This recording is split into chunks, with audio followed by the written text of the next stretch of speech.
Dandadan. With that, I'm gonna pass this one over to Brian.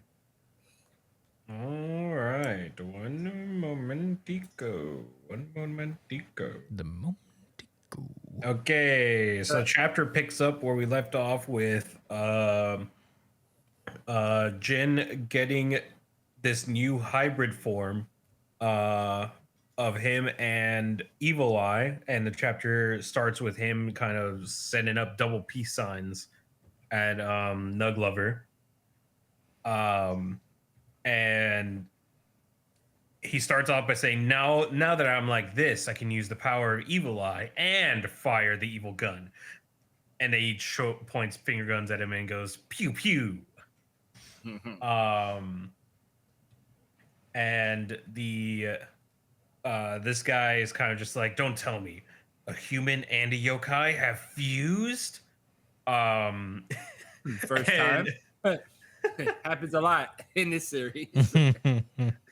I think he meant like this is the first time they have like a combo, like a combination thing going on, where like they're. Wait. No, actually, yeah, you're right. What? Like, no, I think what he means it's kind of like. I think what he means is kind of like Okaroon and Turbo Granny, where he's not fully possessed by Turbo Granny, but he's using her powers, and that's like kind of the fusion. Whereas Gigi is usually possessed entirely by Evil Eye when he takes over, and this is more of a I want to go off the strength of what I feel like Brian was going somewhere with what he was saying, where that like this is a little special because even with Okaroon, at least not yet, right? And even with Elsa, any of the other like combo, Ira, like yokai, yeah, all of them, and the music chick. Like, they don't have latent abilities as well as like a yokai power, right? Whereas Gigi has access to his spiritual abilities and he has a yokai. So I guess technically from that perspective, he's kind of more of a hybrid than like Okaroon and the rest. But I don't know. I just felt it was interesting what you were saying, Brian. Anyway. Got it.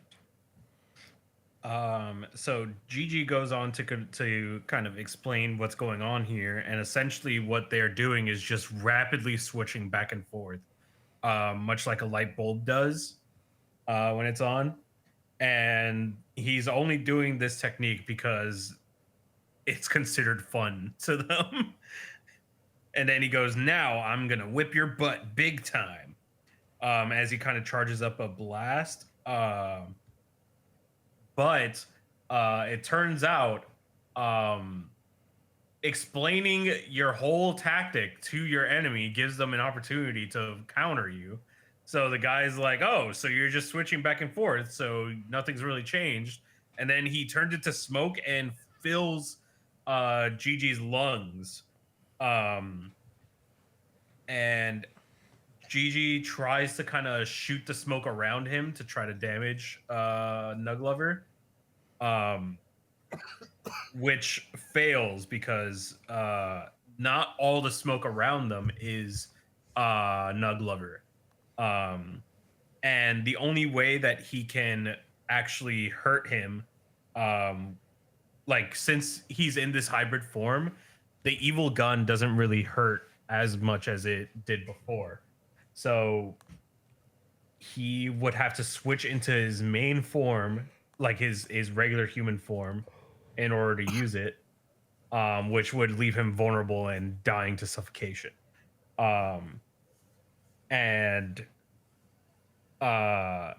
So he's in a bit of a catch-22 moment here. But as he kind of thinks back to him standing on top of Seiko, he punches himself in the fucking gut. I guess he's like shooting ki into himself to knock out Nug Lover through his back, sending him flying across the room. And then he goes, penalty kick time. You won't, as he's like covering his mouth and his nuts. That's fucking because he loves punching nuts. Yeah, because he was punching his nuts. Yeah. Yeah. So he's I didn't even catch that. I didn't even realize that's what was happening there. I thought it was Gigi just being weird. His two most effective. He's neutralizing his most effective attacks. That's some good defense. That is really good defense. As Nuglover begins to kind of turn into smoke again, Gigi immediately hits him with another fucking key punch to prevent him from dispersing again. And he goes, even if my power's lowered, I can at least stop you from dispersing. Also, when I use my evil gun, when I use my evil gun to squeeze you real tight, it seems it takes you some time to turn into smoke. And then slowly but surely, the shadows start to creep over his face as Evil Eye starts to take over Gigi again.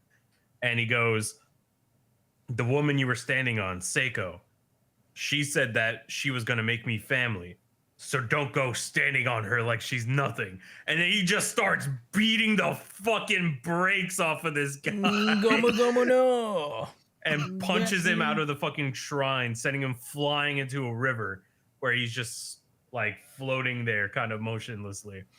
And Gigi takes over and he goes, whoa, Evil Eye, you really went overboard. I wanted to complain to him too. If my master had been in top form, she could have insta-killed a guy like that. And that's where the chapter ends. Chris, what are your thoughts? Very, very cool chapter. I really like Gigi. I've always liked Gigi, but this chapter really endeared me to him a little bit more. I like just like his quirky nature and all that stuff, and I love this explanation of this form. I think it's super cool. I never would have thought about something like this. I really enjoy it. It's a cool design as well. But yeah, I thought the action was really cool. All of this stuff is he defeated the smoke guy by using everything that Seiko taught him, which is very nice. And seeing Evil Eye have this kind of affinity towards her is very sweet. So, very, very cool chapter. I honestly, this was probably my second favorite chapter of the week. I really like Dandadan, especially this little mini arc here. Obviously, it's not over. We still got to deal with Momo and Vamola's battle going on down there. So I'm excited to see how that turns out. But yeah, those are all my thoughts. I thought it was very fun. Josh, what did you think? This is my RGC. Hey, certified without a doubt. RGC. Certified RGC. Certified RGC. When One Piece is arguably the weakest chapter of the lineup, you've had a solid fucking week. Because the thing about One Piece is that its ceiling is forever. There's no limit to how good it can be, but it has a high floor, a super duper high floor of quality that'll never go below.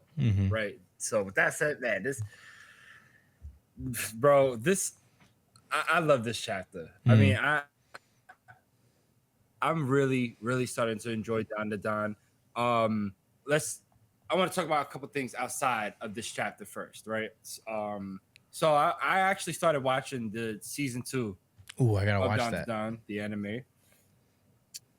Yeah, and that's the Evil Eye arc. It's good. It's really good. And at first when I heard they was making a movie out of it, I was like, "Oh, really? They're doing that?" But you could tell like those 3 episodes, I guess they would have put together to make the movie. It was pretty dope. Ooh, professional sneeze button. He's sneezing. Sneeze button Josh. He's fucking crushing it right now. That's some high level broadcasting right there. Yeah, thanks. It's always like at least one per anyway. Yeah, so so seeing this chapter and then also being at that part in the anime where he's just learning how to deal with the evil eye and how much I forgot how hard he went for the evil eye. Like they was about to exercise him and everything, and he begged, like, please. And like, you know, for them to keep the to not kill him and to keep the spirit inside of him. Yeah. And he was a real issue for them. Like he broke the fucking house down. They had to cover it up with cardboard. They was freezing. You know, there's a lot of depth and build up for this moment here. I guess is what I'm trying to say. A lot of the stuff they went through. So if you go to page 7, this is when the smoke yokai starts to go into his lungs, and he's like, yes, I am smoke. If you breathe me in, I can enter your lungs. And I couldn't help but start fucking snickering as I read this on the train, because that's exactly like what I feel like the weed be saying to me. Yes, I am smoke. I am smoke. And if you breathe me in, I'll be in your lungs, and you will be hot. And I be like, yeah, that's a good idea. That is a fact, and also a great idea. You know what I mean? But I'm just real proud of this Kiji. Gigi. Because Gigi, thanks. I mean, firing the evil gun into his chest, that was pretty fucking sick. Yeah, That's pretty launched. Sick. I mean, pulling up with the full 100% defense mode. I mean, I know we talked about Gang Beige earlier in the updates, but come on, that's a defense that rivals his. Rivals the Castle Fruit. All right, I don't got much more to say. Awesome fucking chapter. He beat the shit out of the smoke yokai, and he was wilding out on them too. And I didn't know how they was gonna figure this out, but dope. Hell yeah. I didn't expect to see a GG evolution. GG for GG. Yeah. Brian. GG for G. Brian, what did you think? This is a cool conclusion to this fight. The moment that really stuck with me was the end where like Evil Eye was kind of like, you know, got a serious moment to really show how much that moment affected him. Even though when he first arrived in the room, he was like laughing at Seiko and shit. Yeah. For getting her ass beat. The fact that in the end, that moment actually meant so much to him that he just pulled out all brakes and started beating this guy's ass. It was actually such a cool moment. Because, you know, it like kind of keeps you on your toes. Like you really don't know what really affects this fucking guy. You know what I mean?